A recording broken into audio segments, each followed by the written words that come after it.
Welcome back to Nene's Nest for a reading from the Chronicles of Narnia by C.S. Lewis in The Magician's Nephew, the first book of the series. And today I'm going to begin at chapter 7. But first, I'd like to remind you that we were at the point in the story where Uncle Andrew was thinking of entertaining Queen Jabis, and he had approached Aunt Letty for some money. And so the witch, Queen Jabis, had arrived at Aunt Letty's door. The title of chapter 7 is What Happened at the Front Door. "Now, slave, how long am I to wait for my chariot?" thundered the witch. Uncle Andrew cowered away from her. Now that she was really present, all the silly thoughts he had had while looking at himself in the glass were oozing out of him. But Aunt Letty at once got up from her knees and came over to the center of the room.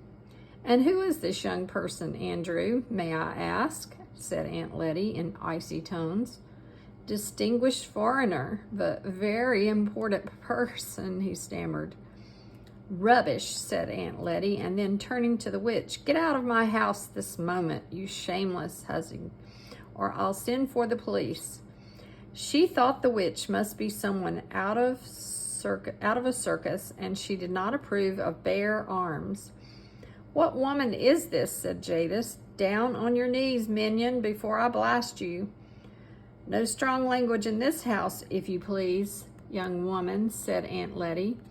Instantly, as it seemed to Uncle Andrew, the queen towered up to an even greater height. Fire flashed from her eyes. She flung out her arm with the same gesture and the same horrible-sounding words that had lately turned the palace gates of Charn to dust. But nothing happened except that Aunt Letty, thinking that those horrible words were meant to be ordinary English, said, "I thought as much. The woman is drunk. Drunk. She can't even speak clearly." It must have been a terrible moment for the witch when she suddenly realized that her power of turning people into dust, which had been quite real in her own world, was not going to work in ours. But she did not lose her nerve even for a second. Without wasting a thought on her disappointment, she lunged forward, caught Aunt Letty around the neck and the knees, raised her high above her head as if she had been no heavier than a doll, and threw her across the room.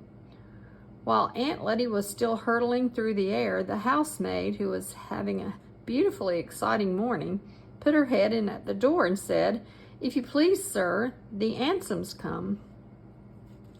"Lead on, slave," said the witch to Uncle Andrew. He began muttering something about regrettable violence, must really protest. But at a single glance from Jadis, he became speechless. She drove him out of the room and out of the home, and Digory came running down the stairs just in time to see the front door close behind them. "Jiminy," he said, "she's loose in London, and with Uncle Andrew. I wonder what on earth is going to happen now." "Oh, Master Digory," said the housemaid, who was really having a wonderful day, "I think Miss Ketterly's hurt herself somehow." So they both rushed into the drawing room to find out what had happened. If Aunt Letty had fallen on bare boards, or even on the carpet, I suppose all her bones would have been broken. But by great good luck, she had fallen on the mattress. Aunt Letty was a very tough old lady. Aunts often were in those days. After she had some sal volatile and sat still for a few minutes, she said there was nothing the matter with her except a few bruises. Very soon she was taking charge of the situation. "Sarah," she said to the housemaid, who had never had such a day before, "go around to the police station at once and tell them there is a dangerous lunatic at large. I will take Mrs. Kirk's lunch up myself." Mrs. Kirk was, of course, Digory's mother. When Mother's lunch had been seen to, Digory and Aunt Letty had their own. After that, he did some hard thinking. The problem was how to get the witch back to her own world, or at any rate out of ours, as soon as possible. Whatever happens, she must not be allowed to go rampaging about the house. Mother must not see her, and if possible, she must not be allowed to go rampaging about London either. Digory had not been in the drawing room when she tried to blast Aunt Letty, but he had seen her blast the gates at Charn, so he knew her terrible powers and did not know that she had lost any of them by coming into our world.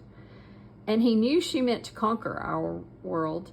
At present moment, as far as he could see, she might be blasting Buckingham Palace or the Houses of Parliament, and it was almost certain that quite a number of policemen had by now been reduced to little heaps of dust. And there didn't seem to be anything he could do about that. But the rings seemed to work like magnets, thought Digory. If I can only touch her and then slip on my yellow, we shall both go into the wood between the worlds. I wonder, will she go all faint again there? Was that something the place does to her? Or was it only the shock of being pulled out of her own world? But I suppose I'll have to risk that. And how am I to find the beast? I don't suppose Aunt Letty would let me go out, not unless I said where I was going, and I haven't got more than 2p. I'd need any amount of money for buses and trams if I went looking all over London. Anyway, I haven't the faintest idea where to look. I wonder if Uncle Andrew is still with her. It seemed in the end that the only thing he could do was to wait and hope that Uncle Andrew and the witch would come back. If they did, he must rush out and get hold of the witch and put on his yellow ring before she had a chance to get into the house. This meant that he must watch the front door like a cat watching a mouse's hole. He dared not leave his post for a moment. So he went into the dining room and glued his face, as they say, to the window. It was a bow window from which you could see the steps up to the front door and see up and down the street, so that no one could reach the front door without your knowing. I wonder what Polly's doing, thought Digory. He wondered about this a good deal as the first slow half hour ticked on. But you need not wonder, for I am going to tell you. She had got home late for dinner, with her shoes and stockings very wet, and when they asked her where she had been and what on earth she had been doing, she said she had been out with Digory Kirke. Under further questioning, she said she had got her feet wet in a pool of water, and the pool was in a wood. Asked where the wood was, she said she didn't know. Asked if it was in one of the parks, she said truthfully enough that she supposed it might be a sort of a park.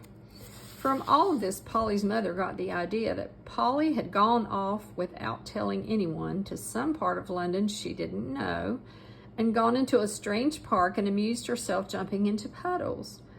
As a result, she was told that she had been very naughty indeed, and that she wouldn't be allowed to play with that Kirke boy any more if anything of the sort ever happened again. Then she was given dinner with all the nice parts left out, and sent to bed for 2 solid hours. It was a thing that happened to one quite often in those days. So while Digory was staring out of the dining room window, Polly was lying in bed, and both were thinking how terribly slowly the time could go. I think myself I would rather have been in Polly's position. She had only to wait for the end of her 2 hours, but every few minutes Digory would hear a cab or a baker's van or a butcher's boy coming round the corner and think, here she comes, and then find out it wasn't. And in between these false alarms, for what seemed hours and hours, the clock ticked on, and one big fly high up and far out of reach buzzed against the window. It was one of those houses that get very quiet and dull in the afternoon and always seem to smell of mutton. During his long watching and waiting, one small thing happened, which I shall have to mention, because something important came of it later on. A lady called with some grapes for Digory's mother, and as the dining room door was open, Digory couldn't help overhearing Aunt Letty and the lady as they talked in the hall. What lovely grapes, came Aunt Letty's voice. I'm sure if anything could do her good, these would, but Poor dear little Mabel. I'm afraid it would need fruit from the land of youth to help her now. Nothing in this world will do much." Then they both lowered their voices and said a lot more that he could not hear. If he had heard that bit about the land of youth a few days ago, he would have thought Aunt Letty was just talking without meaning anything in particular, the way grown-ups do, and it wouldn't have interested him. He almost thought so now, but suddenly it flashed upon his mind that he now knew, even if Aunt Letty didn't, that there really were other worlds and that he himself had been in one of them. At that rate, there might be a real land of youth somewhere. There might be almost anything. There might be fruit in some other world that would really cure his mother. And well, you know how it feels if you begin hoping for something you want desperately badly. You almost fight against the hope because it is too good to be true. You've been disappointed so often before. That was how Digory felt, but it was no good trying to throttle this hope. It might really, it just might be true. So many odd things had happened already, and he had the magic rings. There must be worlds you could get to through every pool in the wood. He could hunt through all of them, and then mother well again, everything right again. He forgot all about watching for the witch. His hand was already going into the pocket where he kept the yellow ring when all at once he heard a sound of galloping. "Hello, what's that?" thought Digory. "Fire engine? I wonder what house is on fire. Great Scott, it's coming here. Why, it's her." I didn't tell you who he meant by her. First came the hansom. There was no one in the driver's seat. On the roof, not sitting but standing on the roof, swaying with superb balance as it came at full speed around the corner with one wheel in the air, was Jabis, the Queen of Queens, the terror of Charn. Her teeth were bared, her eyes shone like fire, and her long hair streamed out behind her like a comet's tail. She was flogging the horse without mercy. Its nostrils were wide and red, and its sides were spotted with foam.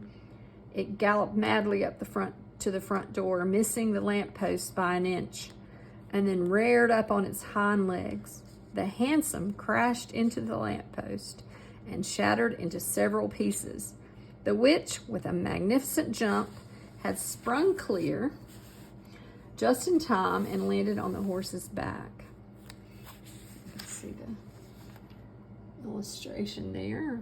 The hansom, which is kind of like what we would think of as a carriage or a stagecoach, mix of the two maybe. She settled herself astride the horse and leaned forward, whispering things in its ear. They must have been things meant not to quiet it, but to madden it. It was on its hind legs again in a moment, and its neigh was like a scream. It was all hoofs and teeth and eyes and tossing mane. Only a splendid rider could have stayed on its back. Before Digory had recovered his breath, a good many other things began to happen. A second hansom dashed up close behind the first. Out of it there jumped a fat man in a frock coat and a policeman. Then came a third hansom with 2 more policemen in it. After it came about 20 people, mostly errand boys, on bicycles, all ringing their bells and letting out cheers and catcalls. Last of all came a crowd of people on foot, all very hot with running, but obviously enjoying themselves. Windows shot up in all the houses of that street, and a housemaid or a butler appeared at every front door. They wanted to see the fun. Meanwhile, an old gentleman had begun to struggle shakily out of the ruins of the first hansom. Several people rushed forward to help him, but as one pulled him one way and another, perhaps he would have got one quite as quickly as his own. Digory guessed that the old gentleman must be Uncle Andrew, but you couldn't see his face. His tall hat had been bashed down over it. Digory rushed out and joined the crowd. "That's the woman! That's the woman!" cried the fat man, pointing at Jabis. "Do your duty, constable. Hundreds and thousands of pounds worth she's taken out of my shop. Look at that rope of pearls around her neck. That's mine, and she's given me a black eye, too, what's more." "That she as, Governor," said one of the crowd, "and as lovely as a black eye as I'd wish to see. Beautiful bit of work that must have been. Gor, ain't she strong then? You ought to put a nice raw beefsteak on it, mister. That's what it wants," said a butcher's boy. "Now then," said the most important of the policemen, "what's all this here?" "I tell you, she," began the fat man, when someone else called out, "Don't let the old cove in the cab get away. He put her up to it." The old gentleman, who was certainly Uncle Andrew, had just succeeded in standing up and was rubbing his bruises. "Now then," said the policeman, turning to him, "what's all this?" "Wonderful pumphy, came Uncle Andrew's voice from inside the hat. "None of that now," said the policeman sternly. "You'll find this is no laughing matter. Take that off, see?" This was more easily said than done, but after Uncle Andrew had struggled in vain with the hat for some time, two other policemen seized it by the brim and forced it off. Thank you," said Uncle Andrew in a faint voice. "Thank you. Dear me, I'm terribly shaken. If someone could give me a small glass of brandy." "Now you attend to me, if you please," said the policeman, taking out a very large notebook and a very small pencil. "Are you in charge of that there young woman?" Here's pictures of the crowd of people that have gathered.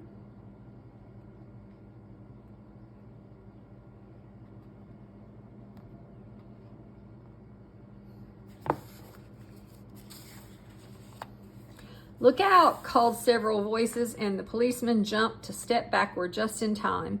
The horse had aimed a kick at him, which would probably have killed him. Then the witch wheeled the horse round so that she faced the crowd, and its hind legs were on the footpath. She had a long, bright knife in her hand and had been busily cutting the horse free from the wreck of the hansom. All this time, Digory had been trying to get into a position from which he could touch the witch. This wasn't at all easy because on the side nearest to him, there were too many people. And in order to get round to the other side, he had to pass between the horse's hoofs and the railings of the area that surrounded the house, for the Ketterleys' house had a basement.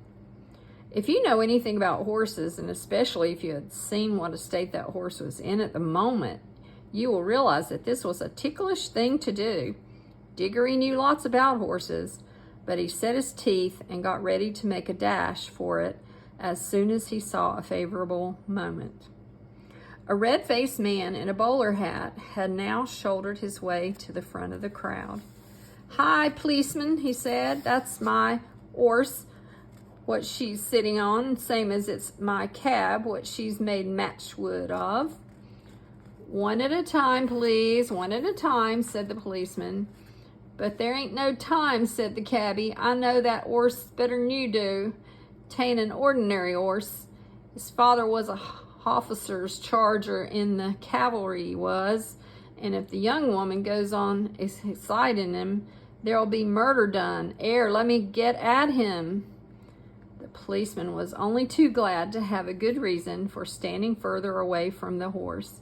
The cabbie took a step nearer, looked up at Jadis, and said in a not unkindly voice, "Now, missy, let me get at his head, and just you get off. You're a liddy, and you don't want all these roughs going for you, do you?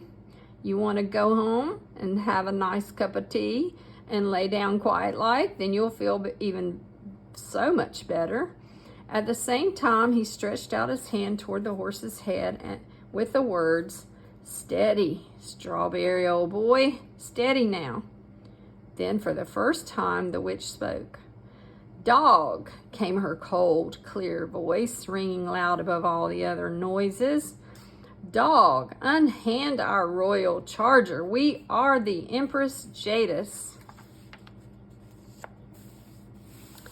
Well, I have lots of questions about what might happen next, especially when I read the title of Chapter 8, The Fight at the Lamppost. Who do you think might be part of that fight. Lots could happen in many different directions. So come back and join me on Friday for that chapter. Thanks for being with me today.